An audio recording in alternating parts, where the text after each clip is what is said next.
안녕하세요. 사연 읽어주는 남녀입니다. 오늘도 와주셔서 감사드리며 그럼 오늘의 사연 바로 소개해드리겠습니다. 안녕하세요. 제가 처음에 결혼한다고 남편을 인사시키러 엄마한테 갔을 때 엄마가 저한테 하신 말씀은 딱 한마디였습니다. 원래는 그렇게 빨리 인사시킬 마음도 없었지만 엄마가 편찮으셔서 제 결혼을 좀 서두르고 계셨거든요. 처음에는 팔다리 달려있고 돈 없어도 되니 사람만 괜찮으면 된다고 하시던 분이 남편을 보고는 뭔가 생각이 많아 보이시더라고요. 사람이 어쨌거나 인상을 이기는 법은 없는데 꼭 저 사람이랑 결혼해야겠니? 엄마, 나는 엄마가 저 사람이 고아라서 싫어할 줄 알았는데 갑자기 웬 인상 타령? 저 사람 인상이 뭐가 어때서? 난 별로 인상 나쁘거나 이상한 거 못 느끼겠는데? 사람이 너무 어둡잖아. 그리고 뭔가 의문스럽게 딴 생각하고 있는 것 같고 꿍꿍이 있는 것 같아서 좀 꺼림칙해. 너 진짜 다른 사람 없어? 엄마, 사람 보고 꺼림칙하다는 게 뭐야? 그냥 과묵한 사람이라 그래. 나 말 많은 남자 싫어하는 거 알잖아. 과묵하고 남자다워서 좋기만 하구만. 이상하게 눈빛이 맑지가 않아. 뒤통수 칠 것 같고. 너 저 사람 과거는 제대로 알아보고 결혼하겠다고 하는 거야? 뭔가 다른 과거 있는 거 아니야? 엄마, 과거는 무슨 과거? 그냥 차라리 고아라서 싫다, 돈 없어서 싫다, 솔직하게 말해요. 내가 속물이라고 안 할 테니까. 뭔가 엄마가 그런 이야기 하고 싶은데 내가 뭐라고 할까봐 뱅뱅 돌려서 말하는 것 같아. 하지만 옛날 말에도 있듯이 어른들 말 들어서 나쁠 거 하나 없더라고요. 엄마 말씀대로 남편은 가진 건 더러운 성질 하나뿐인 그런 사람이었습니다. 결혼하고 일주일 만에 그 실체를 알고 일주일 전에 저를 얼마나 원망했는지 몰라요. 속상해하는 저를 보며 엄마는 오히려 당신이 몸이 아파 제가 서두르다 그랬다며 저한테 너무 미안해 하셨습니다. 그러면서 지금이라도 늦지 않았으니 헤어지라고 이건 아니다 싶은 이혼은 빠를수록 좋다고 하시더라고요. 엄마 말을 듣고 저는 혼인신고를 한 지 열흘 만에 바로 이혼 준비를 시작했습니다. 그런데 남편이 제 이혼 요구를 듣자마자 이성을 잃고 펄펄 뛰더라고요. 손에 집히는 걸 닥치는 대로 들고 휘두르지를 않나 폭언과 협박까지 만약 이혼하고 싶으면 다 두고 알몸으로 나가라고 버럭버럭 소리를 지르는 겁니다. 서로 가진 재산도 별로 없어서 두고 나와봐야 전세금에 보탠 2천만 원이 전부기는 했지만 그것도 사실 제게는 너무 크고 귀한 돈이었어요. 그 돈이면 엄마 병원비가 몇 달치인데. 지금 생각해보면 그때 그 2천만 원을 깔끔하게 포기하고 도망 나왔어야 했어요. 그런데 사람이 극한 상황에 몰리다 보니 제대로 된 판단이 안 되더라고요. 어떡하든 그 2천을 가지고 나오려고 아귀 싸움을 하던 중 엄마가 돌아가셨습니다. 정말 가슴에 피멍이 들더라고요. 엄마에게 좋은 모습 보여주고 싶어서 결혼을 감행했던 건데 결국 마지막까지 수렁에서 허우적거리며 지옥도 같은 싸움하는 것만 보여드렸으니까요. 너무 죄송하고 허망해서 장례식장에 앉아서도 문상온 분들 인사도 못하고 쭉쭉 울기만 했습니다. 그리고 그 와중에 남편의 진상짓은 절정에 다다랐어요. 일단 장례식장에 딱 30분 머물러 있더니 그 다음부터는 보이지 않았습니다. 결국 발인까지 다 지난 후에야 남편이 어슬렁어슬렁 나타났는데 아니 술을 먹고 얼굴이 빨개진 채 나타난 거예요. 제가 너무 황당해서 아니 이때까지 어디서 술 먹고 있었냐고 한마디 했더니 남편이 얼굴을 확 찌푸리면서 저한테 이러더라고요. 원래 장례식장은 이 사람 저 사람하고 술 마셔주는 게 도와주는 거야. 그리고 너랑 나랑 어차피 이혼 앞둔 마당에 사실 내가 여기서 이러고 있어줄 이유가 없어. 이혼하더라도 우리 장모님 유산은 잘 나눠야지. 그때까지 이혼 없다. 그 말을 듣는데 갑자기 정신이 멍해졌습니다. 엄마를 잃은 것도 너무 서럽고 슬픈데 얼마 남기지도 않은 엄마 유산, 그걸 가지고 남편과 싸워야 한다는 사실 자체도 너무 어이가 없었거든요. 이후로도 남편은 엄마 유산과 제가 집에 넣을 돈을 빌미로 저한테 돈을 요구해서 나간 후로 며칠씩 집에 안 들어온 일도 있었습니다. 제가 전화를 하면 10번에 한 번 정도는 간신히 받는데 그것도 술에 미친 듯이 취해 있지 않으면 도박판에서 누군가가 전화가 울리니까 대신 받아주는 그런 경우밖에 없었습니다. 그쯤 되니 집에 넣은 2천은 포기하더라도 엄마의 피땀이 서린 작은 집 하나는 절대적으로 지키고 싶더라고요. 그런데 그런 제 바람도 사치였었던 모양입니다. 엄마가 남긴 걸 정리하다 보니 그동안 저 모르게 병원비며 기타 다른 비용으로 빚을 진 게 많으시더라고요. 그 빚이 상속되어 집 팔아도 오히려 모자랄 지경이었습니다. 그리고 남편은 그 사실을 알자마자 저한테 난리를 부리면서 미친 노인네가 재산 아닌 빚만 남기고 갔다고 엄마 욕을 하더라고요. 그 순간 눈이 뒤집혔어요. 한 번도 그런 적이 없었는데 바로 달려들어 남편 놈의 머리끄댕이를 잡아 뒤흔들었고 제 서술에 놀란 남편이 주춤거리는 사이 저도 손에 후라이팬이며 냄비를 들고 휘둘렀습니다. 맞아본 적이 없는 놈이 맞으니까 당황하더라고요. 빚은 네 거니까 알아서 해결하고 이 집만 내놓고 나가라고 버럭 소리를 지른 채 밖으로 나가는 뒷모습을 보며 몹시도 허탈했습니다.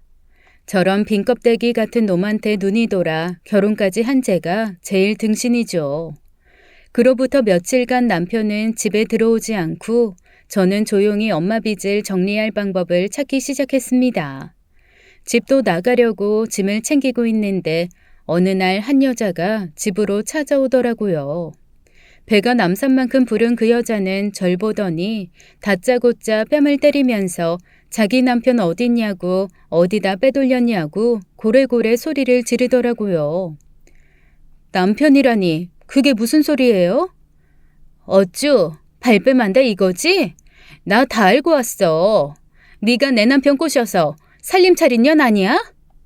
그게 무슨 소리예요? 알아듣게 말을 해요. 그러자 그 여자는 저를 찬찬히 보다가 뭔가 허탈하다는 듯이 털썩 주저앉았습니다. 그리고는 눈물을 뚝뚝 흘리면서 이렇게 말을 하더라고요. 그래, 내가 사실 오면서도 이 인간이 이렇게 대놓고 살림을 차렸을 리가 없다 생각했어. 그럴 인간이 아니야. 그런 인간이면 진작에 내 뱃속에 있는 지 새끼 위하면서 집에 들어 앉았겠지. 내가 요 몇 달 그래도 푼돈이나 좀 갖다 준다 했다.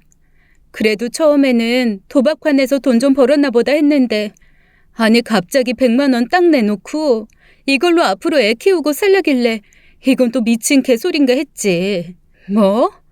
자기 새 인생 찾았으니 놓아달라나? 이 미친놈이 뚫린 입이라고 헛소리를 짓거려대길래 캐물었더니 어이구 나 말고 다른 여자랑 시까지 올리고 살림을 차렸더라고. 그러니까 그게 지금 저라는 거죠? 그러니까 그쪽이 그 사람 아이 가진 본처라는 건가요? 그래, 내가 그 인간이랑 산 게 지금 10년째야. 내가 미쳤지. 그거 사람 만들어 보겠다고 애면글면 매달려서 아이고. 펑펑 울며 폐악질을 하던 그 여자가 갑자기 태도를 바꿔 제 앞에 무릎을 꿇었습니다. 저기요, 저 이 뱃속아이 못 키워요. 사실은 증명할 방법도 없고 그러니까 애 아빠한테 말 좀 해줘요. 저한테 돌아오라고요. 네? 버리지 말라고. 순간 가슴이 답답해져 왔어요. 저희 엄마가 절 보며 이런 답답함을 느끼셨겠구나 싶더라고요. 그 인간 따위 잊어버리고 그냥 아이랑 둘이 새 출발하라는 말이 입술 끝에 달렸지만 제가 누구한테 그런 말을 할 주제나 되겠나 싶어 침묵을 지켰습니다. 일단 알겠다고 하고 내보냈죠. 그 여자는 저처럼 남편과 살림 차린 여자가 한둘이 아니라며 그동안은 그래도 혼인신고 안 하고 살림부터 차려서 안심 아닌 안심을 했다고 했습니다. 항상 다른 여자랑 살다가 질리거나 수틀리면 자기한테 돌아왔으니까요. 그런데 저하고는 혼인신고를 하길래 이건 좀 다르다 싶어 부랴부랴 쫓아왔다고 하더라고요. 그렇게 자신의 일대 서사시를 털어놓은 여자는 집 대문 앞에서 다리를 뻗고 펑펑 울기 시작했습니다. 동네 사람들이 흘끔거렸지만 그 여자 울음을 멈추게 못하겠더라고요. 오히려 그 옆에 앉아서 함께 다리 뻗고 울고 싶은 심정이었어요. 조금만 시간이 더 지났으면 제가 그 여자처럼 되지 않으리라는 보장이 없으니까요. 차라리 다시는 제 눈앞에 그 인간이 나타나지 않았으면 좋겠다는 생각마저 들었습니다. 여자가 울며 제 앞에서 사라지고 나니 정말 그 집에도 그 사람에게도 오만정이 다 떨어지더라고요. 얼른 이 공간을 벗어나고 싶은 마음뿐이었습니다. 고맙게도 집은 금방 팔렸어요. 오히려 갚아야 할 빚만 남은 제게 남편이 다시 찾아올 리는 없었죠. 이혼이라도 해야 그나마 집 팔고 남은 몇백이라도 분할할 테니 법원에는 나타났더라고요. 한마디도 안 하고 서로를 등진 채 저희 이혼은 결혼보다 빨리 마무리되었습니다. 일단 집을 정리하고 이혼도 마무리하고 났더니 그제야 실제적인 문제들이 보이더라고요. 당장 짐은 어떻게 창고 같은 데 보관을 한다고 하더라도 몸 누일 곳이 절실했습니다. 찜질방과 고시원을 전전하기 시작했죠. 이게 사람이 잠자리가 편안하지 않으니까 서서히 골병이 들기 시작하더라고요. 어떡하든 보증금이라도 마련해 몸 누일 곳을 찾아야 한다는 생각에 여기저기를 뒤지다가 우연히 공고를 하나 보게 되었어요. 입주 요양보호사를 구하는 공고였습니다. 할머니를 24시간 옆에서 모시는 일이었어요. 다행히 엄마가 편찮으실 때 제가 요양보호사 자격증 따둔 게 있었거든요. 그 요양보호사 자격증 가지고 그곳에 지원을 했습니다. 입주면 먹고 자는 건 일단 해결이 되잖아요. 생각보다 지원한 사람이 많이 없었던 건지 아니면 엄마를 간호했다는 그 경력이 마음을 움직인 건지 정말 감사하게도 제가 그곳에서 일을 할 수 있게 되었어요. 할머니는 조금 까다롭긴 하지만 정신도 멀쩡하신 편이었고 식사도 잘하시는 분이었습니다. 오히려 이렇게 꼬장꼬장 정정하신데 왜 사람을 쓰시지? 라는 생각이 들 정도였죠. 그리고 할머니를 제게 부탁하신 분은 중후한 남자분이셨어요. 저보다 한 12~13살 정도 많아 보였는데 가족이라고는 어머니 하나뿐이라고 하시더라고요. 그분이 저한테 조용히 제 사정을 물어보셨습니다. 뭐 입주인데다가 자기가 집 비울 때 어머니와 내내 있어야 하는 사람이니 꼼꼼하게 보는 게 맞기는 하지만 어쩐지 다 털어놓는 것이 창피하기도 하고 민망했어요. 머뭇거리다가 어쩔 수 없이 조금씩 얘기를 털어놓았습니다. 왜 젊은 분이 입주 요양보호사 하려고 하세요? 혹시 실례가 안 된다면 이유와 사정을 좀 알 수 있을까요? 아, 정말 드리기 민망한 말씀인데요. 제가 좀 이상한 사람이랑 결혼을 했어서요. 여튼 살 집도 없고 돈도 없고 당장 먹고 살 곳이 너무 필요해서 지원했습니다. 그러자 할머니와 그분이 깜짝 놀란 얼굴로 저를 쳐다보시더라고요. 정말 너무너무 창피했습니다. 그래도 어쩌겠어요. 제가 이상한 사람 아니라는 걸 증명하려면 자세하게 설명을 해야 하잖아요. 그래서 차근차근 말씀드렸죠. 어떻게 만난 사람이었는지, 저희 엄마가 어떤 말씀을 하셨는데 그걸 무시하고 제가 결혼 강행했다가 이런 꼴을 당했는지 말씀드리다 보니까 갑자기 서러움이 터져서 면접 보러 간 집에서 눈물도 한강같이 흘리고 말았어요. 그런데 서럽게 우는 제게 할머니가 그러시더라고요. 서러운 사연 하나씩 없는 사람 어딨어? 그냥 다 품고 사는 거지. 딱히 위로를 바란 것은 아니었지만 너무 딱 잘라 냉정하고 쌀쌀하게 말을 끊어버리시니 오히려 좀 머쓱해졌어요.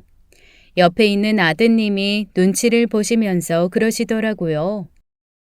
저희 어머니가 말씀은 좀 무뚝뚝하게 하셔도 속정은 깊으신 분이에요. 아휴, 어머니, 앞으로 조석으로 어머니 돌봐드릴 뿐인데 말 좀 예쁘게 좀 하시지. 돈 받고 일하는 사람한테 내가 굽신거릴 것까지 있어? 시끄러. 그리고 너도 자식놈이 돼서 며느리 하나 들이지 못해 이런 데다 돈 쓰게 만들고 못난 것. 그렇게 말을 툭 던진 할머니는 나무 등골 같은 손으로 휠체어를 밀며 휙 안으로 들어가 버리시더라고요. 오히려 남은 아들이 당황하면서 제게 묻지도 않은 변명을 늘어놓았습니다. 말씀은 저렇게 하셔도 아마 혼자서 안쓰러워하고 그러실 거예요. 일상생활 부분에서는 크게 까다로운 부분 없으시니까 식사만 좀 잘 챙겨주세요. 그럼 잘 부탁드립니다. 그리고 아드님은 잠시 머뭇거리다가 이런 말을 했습니다. 자기가 건설기계를 만들어 파는 회사를 하고 있는데 1년에 한두 번 큰 계약을 하게 되면 그 나라로 가서 기계 세팅을 해줘야 한다 하더라고요.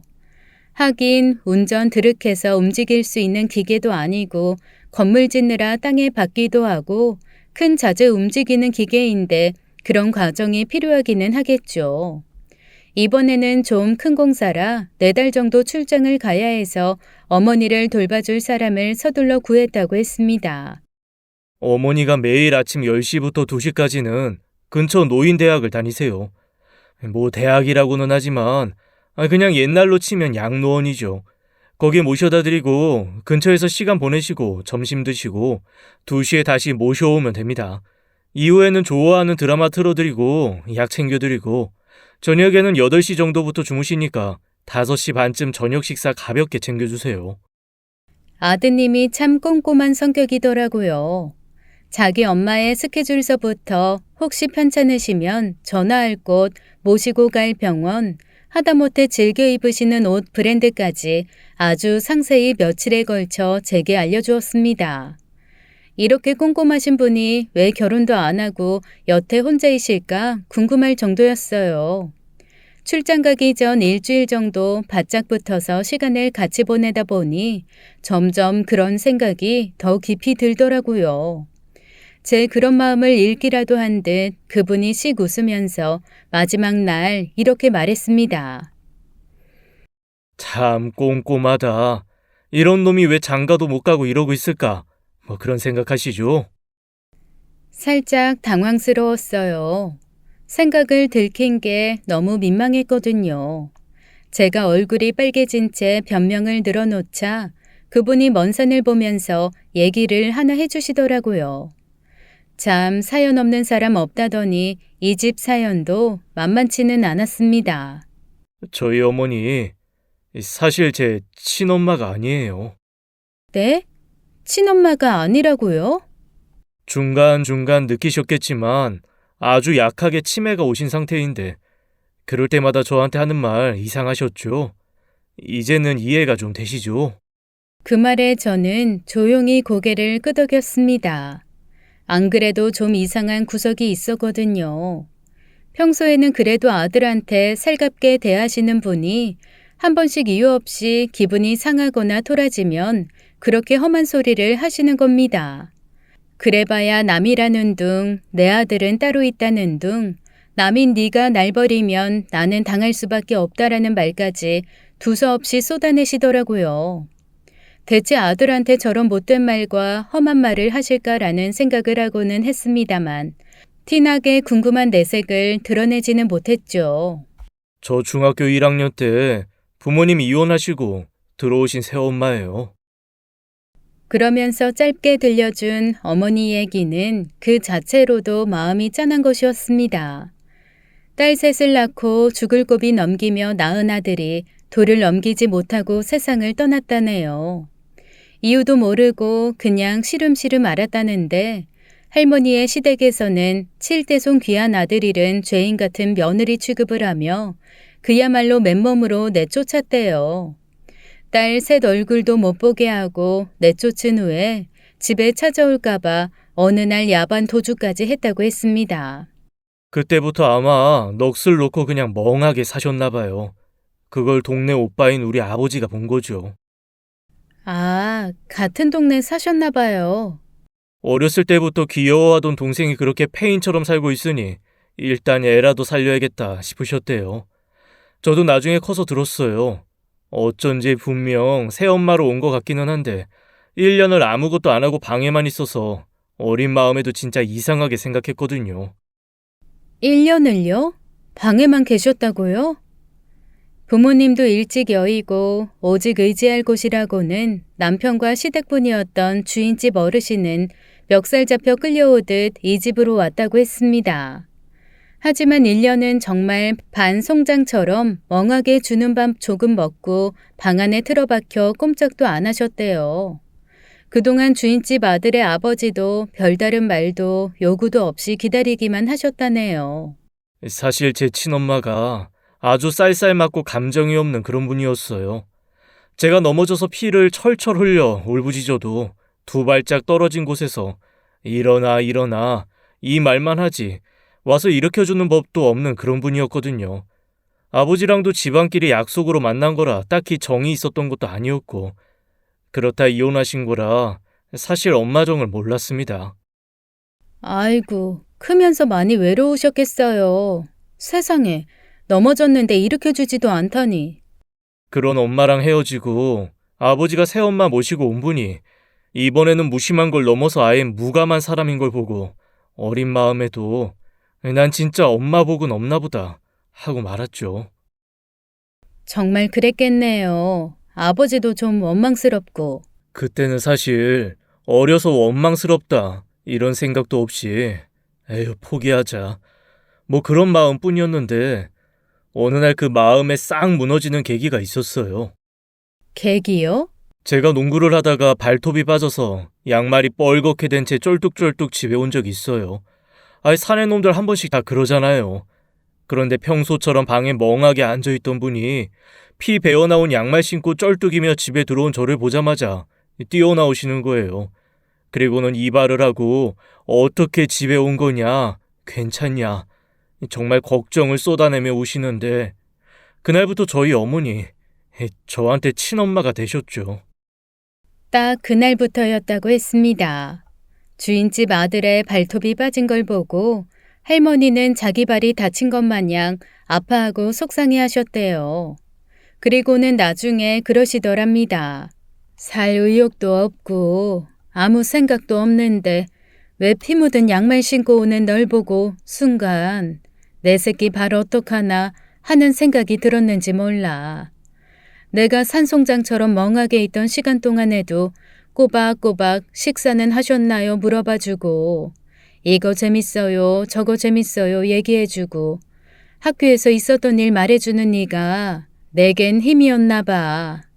널 보며 나도 모르게 살고 싶다는 생각을 하고 있었나 봐.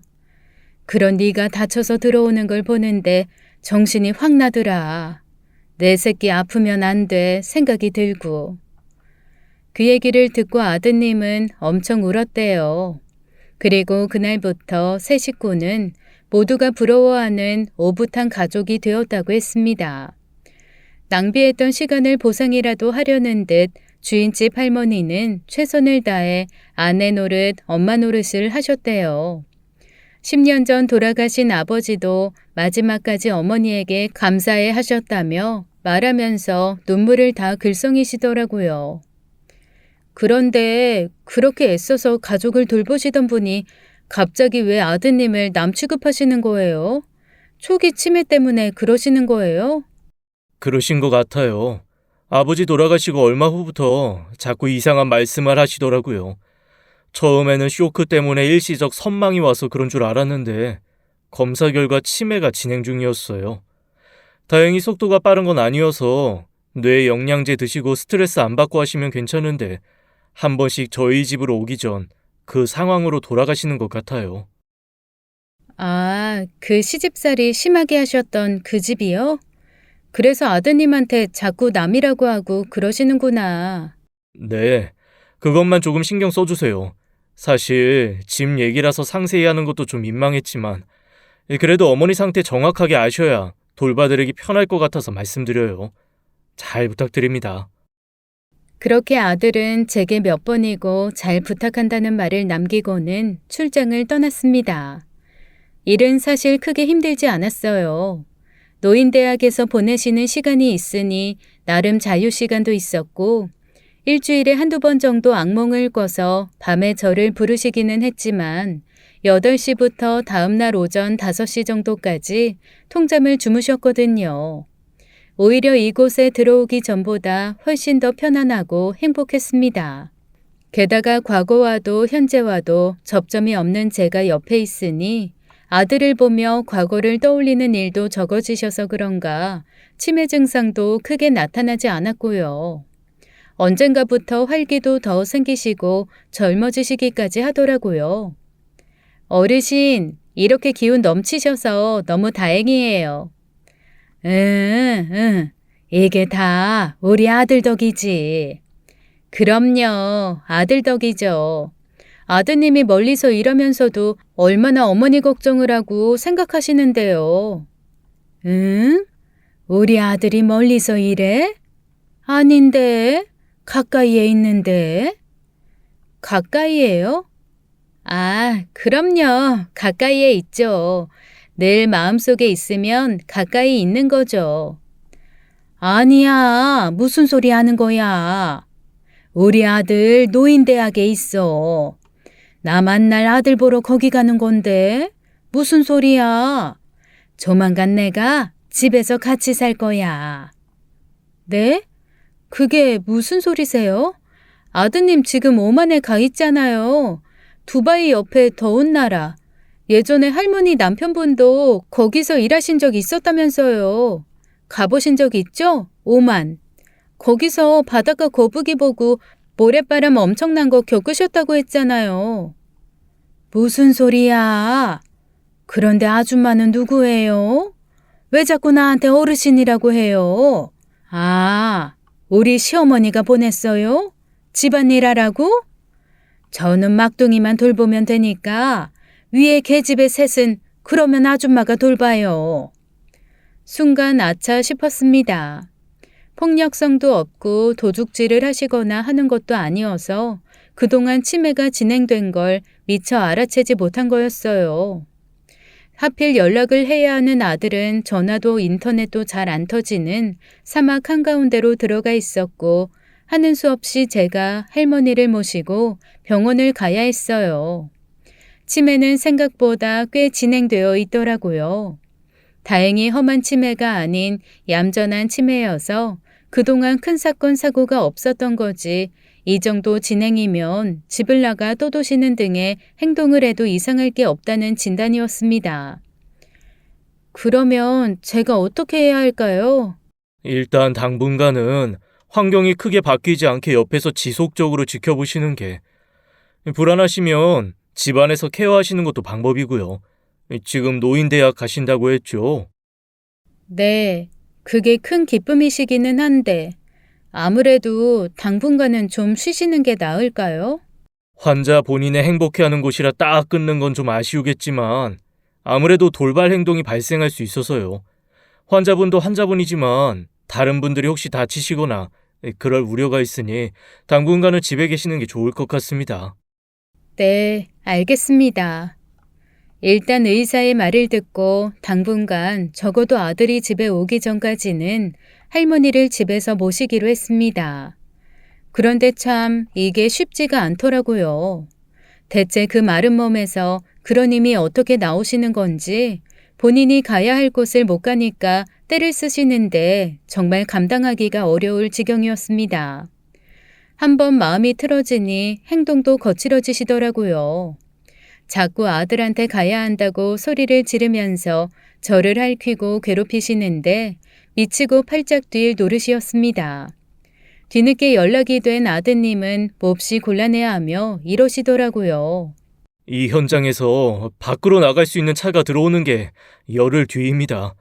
그나마도 열흘 뒤에 나가서 도시로 가는 데만 다시 하루가 걸리는데 아무리 빨리 한국을 가도 보름 뒤거든요. 아, 와서 뭔가 해결해달라는 건 아니었고요. 상황을 말씀드린 거예요.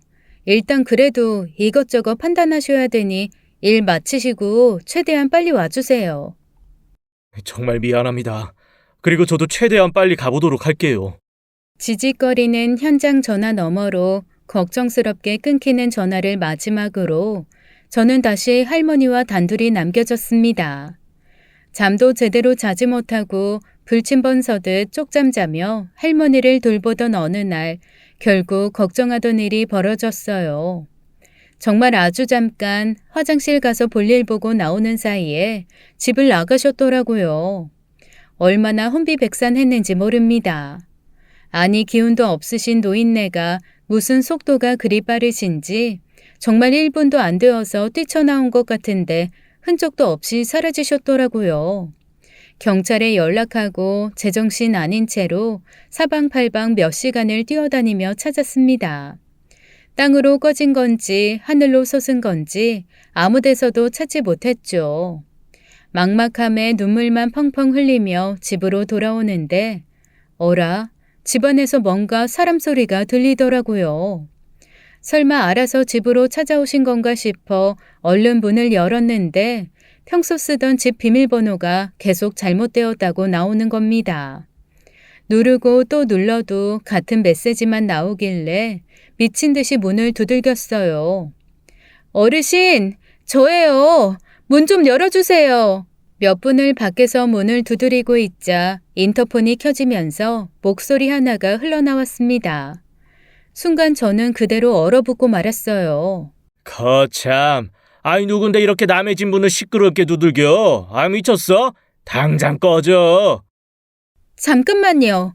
누구세요? 누구기는 누구야? 이 집 아들이지. 아들이라뇨. 그럴 리가 없는데. 당신 누구야? 아이씨. 확 인터폰을 꺼버리더라고요. 그리고 곧이어 집에서 뭔가 복잡거리는 소리와 함께 안쪽 문이 열리는 소리가 들렸습니다. 그때까지만 해도 저는 혹시 설마 하며 두 주먹만 꼭 쥐고 있었어요. 내가 잘못 생각한 거야. 인터폰으로 흘러나오는 목소리 다르게 들릴 수 있잖아. 그럴 리가 없어. 진짜 설마 그럴 리가 없어. 벌컥 문이 열렸습니다. 그리고 저는 그 자리에 그대로 주저앉고 말았어요. 개차반 같은 놈, 죽기 전에 다시는 보고 싶지 않던 놈, 그 망할 놈의 전 남편이 거기 서 있었습니다. 뭐라? 뭐야? 아 네가 왜 여기 있냐? 그러는 너는? 네가 왜 여기 있어? 귀 먹었어? 아 말했잖아 내 엄마 집이라고. 뭐라고? 내가 이 집 아들이라니까. 하, 네가 그 엄마 데리고 노인대학 왔다 갔다 했다던 그 요양보호사구나. 그동안 수고했다. 이 집에서 먹고 자고 했으니 내가 따로 살해야 할 건 없고 오늘부로 그만둬도 돼. 보니까 방에 침도 별로 없더만. 다 구질구질 쓰레기 같은 것뿐이고. 야, 너도 참 인생 구질스럽게 살더라. 어째 옷가지가 다 그런 거적대기 같은 것뿐이냐? 아 꺼져. 내 눈앞에서 썩 사라져. 전 남편 놈은 저한테 모욕적인 말을 가득 쏟아내고 쾅 문을 닫아버렸습니다. 잠시 동안 멍한 채 아무 생각이 나지 않더라고요. 대체 저놈이 저길 왜 들어가 있으며 아들이라는 건 또 무슨 소리인지 일단 안에 들어가 어르신을 빼와야 한다는 생각밖에는 할 수가 없었습니다. 경찰에 연락을 했죠. 그런데 거기서도 저는 황당한 취급을 받아야 했어요. 글쎄 30분 전에 너무나 또렷하고 정정한 목소리로 어르신이 직접 경찰서에 전화를 했다는 겁니다. 그 요양보호사 하는 사람이 좀 이상해요. 안 그래도 내보내려고 했는데 아마 그것 때문에 악심 먹고 날 치매 노인네 집 나간 걸로 신고한 모양이야. 우리 아들이 같이 와서 집에 안전하게 있으니까 다들 걱정 말아요. 괜찮아요. 그 말을 듣고 제가 너무 황당해서 그 사람은 아들이 아니라고 사기꾼 도박꾼의 완전 남이라고 했지만 경찰에서는 오히려 저를 이상한 사람으로 봤습니다. 안 그래도 저희가 그 집에 직접 가서 확인했어요. 그런데 어르신이 멀쩡하게 문도 다 열어주시고 아들이라고 확인도 해주셨습니다. 전혀 협박받거나 그런 기세가 없었고요. 정말로 그 집에서 일한 요양보호사 맞아요? 맞아요. 정말이에요. 의심되시면 노인대학 가서 확인해 보셔도 돼요. 그렇게 제가 벅벅 우겨서 경찰은 마지못해 저와 함께 노인대학으로 향했습니다. 하지만 일이 안 되려면 정말 안 되나 봐요. 그동안 문 앞까지만 모셔다 드리고 한 번 그 안에 함께 들어간 적이 없다 보니 노인대학 안에서도 저를 기억하는 사람은 없었습니다. 오히려 저만 더 이상하고 의심스러운 사람이 된 거죠. 속을 까서 보여줄 수만 있으면 그렇게 하고 싶더라고요. 너무 억울해서 뒤로 넘어갈 지경이었어요. 그런데 거기서 정말 이상한 얘기를 하나 듣게 되었습니다. 황당하고 어이없는 얘기지만 어쩌면 단초가 될지도 모를 얘기였어요. 에이근, 난 저 여자는 몰라. 그 할머니 여기서 아들이 일해서 만날 그 아들이랑만 놀았는디. 잉, 맞아. 그 아들을 몇십 년 만에 만났다고 했지? 아이고, 아주 울고불고 난리도 아니었지. 네? 그게 무슨 말씀이세요? 그 생판남이 못하러 물어? 별게 다 궁금해. 경찰 양반, 어여 데리고 나가요. 우리 고스톱 쳐야 돼. 아니요, 나갈게요. 그런데 그 아들 얘기만 좀 더 해주세요. 네? 아들이 여기서 일을 했다고요? 무슨 일이요? 그게 무슨 말이에요? 아이고, 진짜 시끄러 죽겠네. 아들이 여기 봉사하러 왔다가 지 엄마 만났다고. 하늘도 무심하지는 않어. 그렇게 또 만나게 해주는 거 보면, 잉? 저는 묻고 싶은 게 더 많았지만 경찰에게 끌려 나오다시피 나와야 했습니다.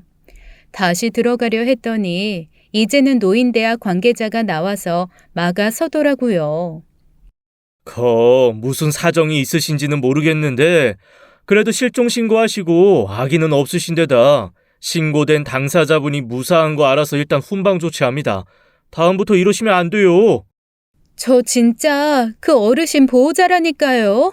아드님이 저를 고용하셨다고요. 제가 계속 우기자 경찰이 슬슬 짜증이 나는 얼굴로 한숨을 쉬기 시작했습니다. 아주머니, 그 아드님이 아주머니 모른다잖아요. 지금 집에 아드님 같이 있다고 어르신이 소개해 주시고 확인도 해주고 아니 대체 뭐가 문제예요? 그 사람 아들 아니에요. 제 전남편이에요. 분명 뭔가 일을 꾸미는 거라고요. 아, 호적등본 그거 떼보세요. 아들 아닌 거 나올 거예요. 저희가 그거를 마음대로 막 떼어보고 할 수 있는 게 아니라고요. 범죄 아니잖아요. 그리고 당사자가 맞다고 하는데 대체 왜? 벽을 보고 얘기하는 기분이었습니다. 도저히 어떻게 해야 할지를 모르겠더라고요. 제가 발을 동동 구르며 울고 서 있으니 경찰도 뭔가 난감했는지 저한테 이렇게 말했습니다. 그러면 저 집에 있는 게 진짜 아들이 아니면 진짜 아들은 어디 있는데요? 연락처 주세요. 저희가 연락해 볼게요. 그게 오만에 있어요. 오만이요? 오만이 뭐예요? 그게 나라 이름인데요. 두바이 옆에 있고 그 오만 안쪽에 사막이 있는데 거기가 전화도 잘 안 터지고 인터넷도 잘 안 되고 열흘에 한 번 밖으로 연결되는 운송 수단만 있고. 뭐예요? 그럼 연락이 안 된다는 얘기네. 나 이 아주머니 진짜. 제 말을 듣고 경찰은 황당하다는 듯 코웃음을 치며 한숨을 푹 쉬었습니다. 그리고 저를 정말 이상한 사람 취급을 하며 가버렸어요. 대체 뭘 어떻게 해야 할지 막막하더라고요. 일단 무작정 그 집 앞에서 서성였습니다. 몇 번 문 열리는 소리가 들리기는 했는데 밖에 제가 있는 걸 보고 나오지는 않더라고요. 내내 배달 음식만 들어가는데 그나마도 어르신이 드실 만한 건 하나도 없어 보였어요. 오히려 경찰한테 전 남편이 신고를 했는지 몇 번 경찰들이 집 앞으로 와서 저를 끌어내기도 했습니다. 진짜 아들은 사막에서 빠져나오고 있는 중인 건지 아무리 연락을 해도 연락이 닿지 않았어요. 그렇게 3일을 정말 뜬 눈으로 그 집 앞을 망부석을 했을 때였습니다. 비가 촉촉하게 오던 새벽, 살그머니 문 열리는 소리가 들리더라고요. 일단 벽에 몸을 붙이고 귀를 곤두세웠습니다. 자박자박 움직이는 슬리퍼 소리가 전 남편의 발소리 같지는 않았어요. 살그머니 문이 열리면서 할머니가 나오시더라고요. 세상에, 몰골이 말이 아니었습니다.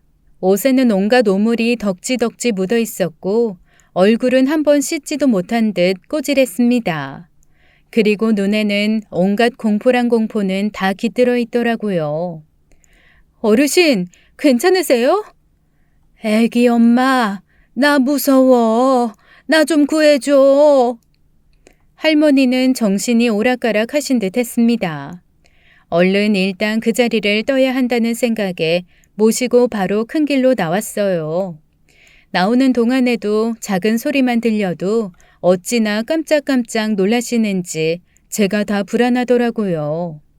일단 24시간 하는 찜질방으로 모시고 가서 깨끗하게 씻기고 보송한 찜질복으로 갈아입혀드렸습니다. 평소에는 베개 높이만 좀 바뀌어도 잠 못 잔다고 투정하시던 분이 어찌나 고되셨는지 바로 수면방에서 깊은 잠에 빠지시더라고요. 경찰에 연락을 할까 하다가 혹 전남편 놈의 말만 믿고 오히려 저를 납치범 취급할까 겁이 더럭 났습니다. 일단 빨리 어르신과 제 관계를 증명해 줄 사람을 찾아야 한다는 생각뿐이었어요. 거의 10시간을 꿀같이 자고 일어나신 할머니는 일단 눈빛부터 조금 달라지셨습니다. 저를 보고 이상한 소리 안 하시고 알아보시더라고요. 그리고는 갑자기 눈물을 뚝뚝 흘리기 시작하셨습니다. 내가 정신이 나갔었나 봐. 무슨 일이셨던 거예요? 네? 내가 갈 때가 됐어. 오락가락해. 아들, 내 아들 좀 오라고 해줘. 어떤 아들이요? 출장 간 내 아들, 걔 좀 오라고 해. 그제야 저는 할머니가 제정신인 걸 확인했습니다. 그리고는 계속 연락을 하고 있는데 아직 연락이 닿지 않는다고 뭔가 멀쩡하신 정신이실 때 저한테 자초지종이라도 말해달라고 했죠. 나도 모르겠어. 어느 순간 사람들이 저 사람이 네 아들이라고 내가 예전에 잃은 그 아들이 나타났다고 막 그러니까 그냥 정말 그런가 보다 했어. 잃은 아들이요? 아이고, 모르겠어. 머리가 아파. 우리 아들 좀 오라 그래. 할머니는 모를 말만 계속하시면서 자꾸 아들을 찾으셨습니다. 그 마음이 전해진 것인지 신기하게도 그렇게 연락이 안 되던 아드님이 그날 오후에 제게 전화를 주셨더라고요. 어머니 괜찮으세요? 제가 이제야 연락이 가능해서요. 지금 도시로 나왔고 여기서 공항 이동, 한국으로 들어가면 이틀 뒤에 도착입니다. 지금 난리가 났어요. 일단 빨리 오셔야 할 것 같아요. 놀라는 아들에게 저는 간단하게 아들이라고 하는 사람이 나타났는데 아무래도 어머님이 잘못 걸리신 것 같다고 했습니다.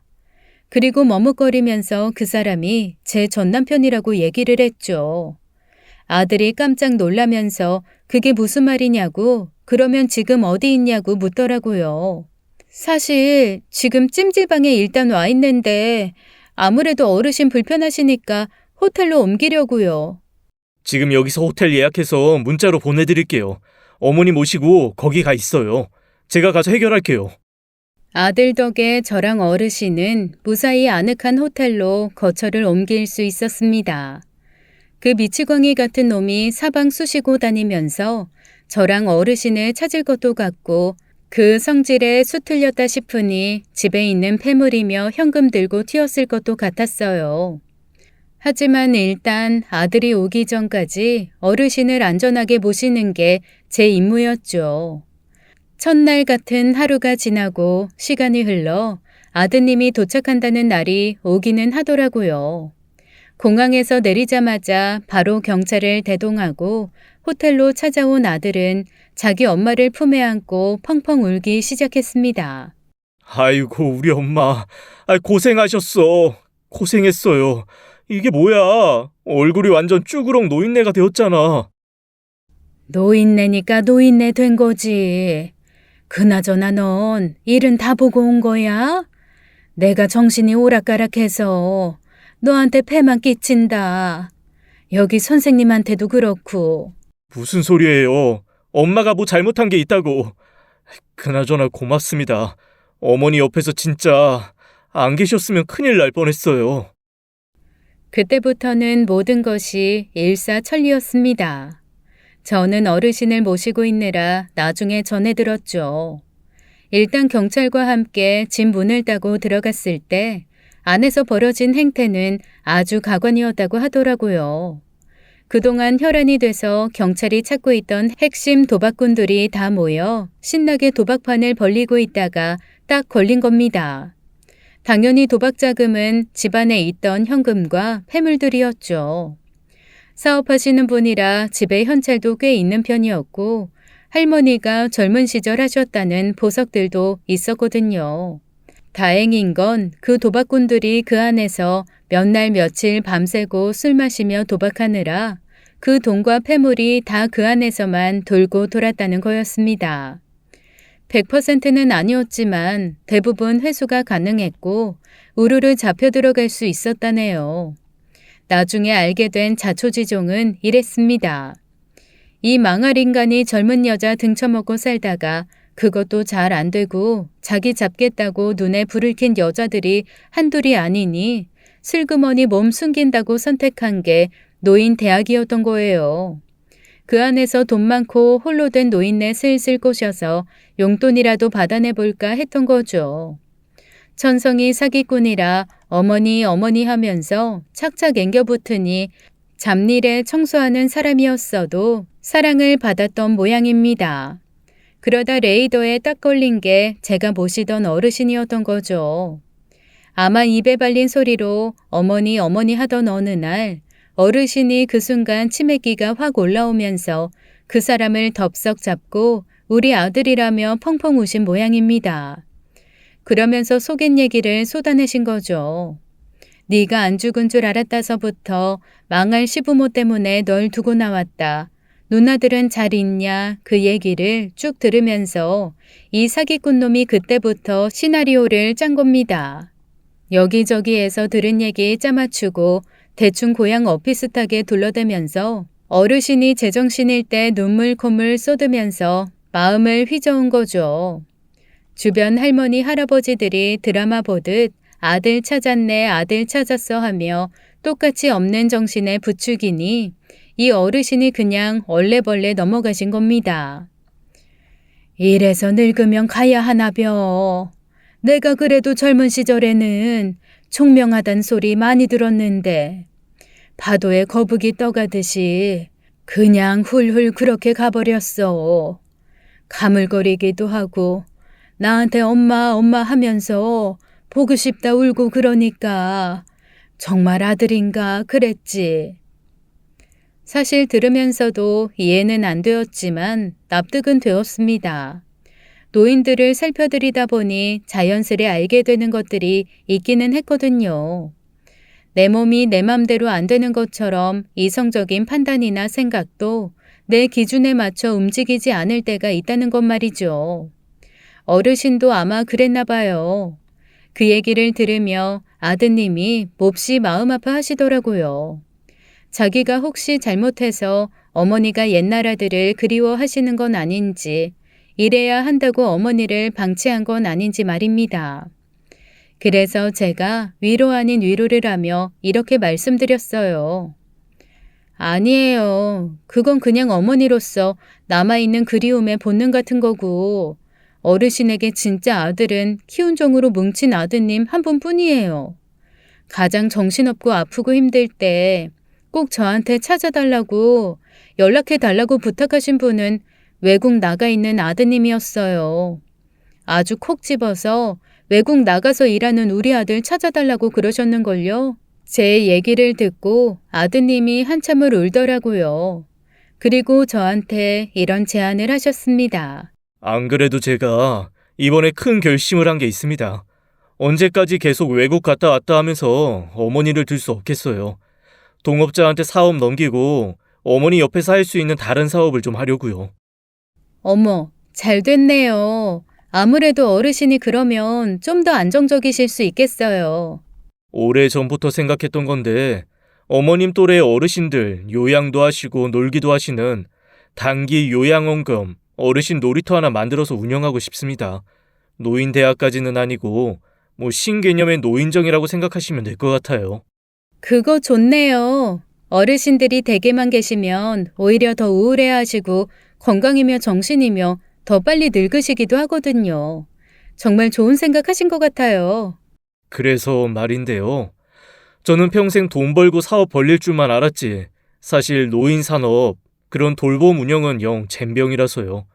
혹시 원장님으로 오셔서 같이 운영을 해주실 수 있을까요? 제가 사택도 하나 지어서 거기서 사시면서 운영하실 수 있게 할게요. 그리고 원하실 때까지 평생 직장으로 생각하셔도 됩니다. 부탁 좀 드려도 되겠습니까? 순간 어안이 벙벙했습니다. 이게 대체 무슨 소리인가 싶었죠.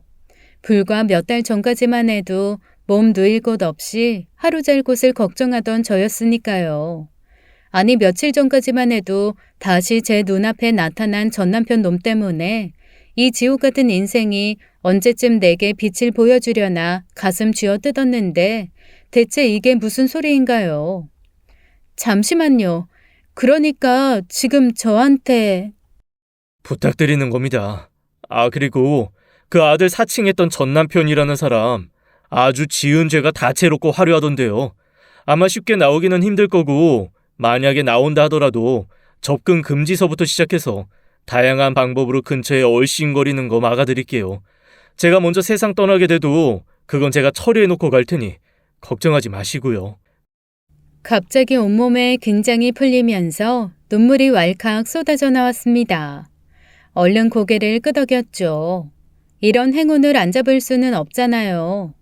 다행히 어르신은 그 이후에 아들이 옆에 있어서인지 예전보다 훨씬 더 건강해지셨습니다. 제 전 남편은 사기에 도박, 혼인빙자 같은 자잘한 죄는 물론이고 입에 담기도 무서운 범죄 몇 건에도 연루되어 있던 것이 밝혀졌습니다.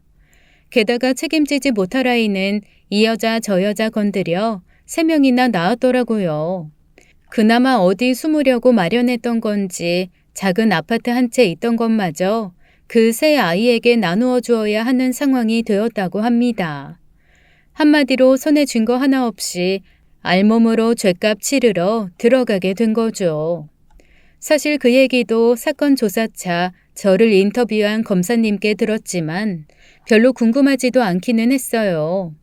그 사람은 제 인생에 아주 큰 상처를 남기고 이미 떠난 사람이고 저는 새 인생을 살기에도 바쁜 사람이니까요. 가끔 그런 생각은 합니다. 만약 그 사람이 제 인생에 나타나지 않았다면 지금의 저는 없었을지도 모른다고요.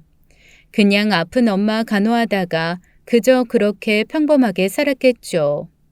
저를 죽을 만큼 힘들게 하고 지옥 같은 시간에 던져넣은 나쁜 놈이지만 그래도 지금의 이 삶이 있게 발판은 되어준 참이니 너무 저주하고 원망하며 오래 미워하는 건 하지 않으려고요.